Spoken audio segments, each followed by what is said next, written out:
Can you use Canva templates for YouTube thumbnails?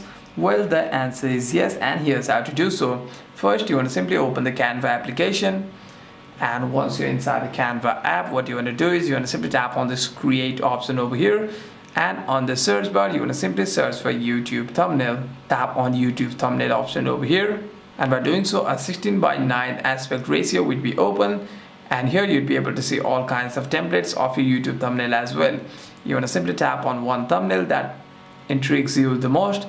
By doing so, you'd be able to select all of your texts over here, and you'd be able to change the images as well on the you'd be able to edit this design however you want, and by doing so you'd be able to save it as your YouTube thumbnail as well. Tap on this share option, and you'd be able to send download option over here. You want to simply tap on download to download your thumbnail to your device as well.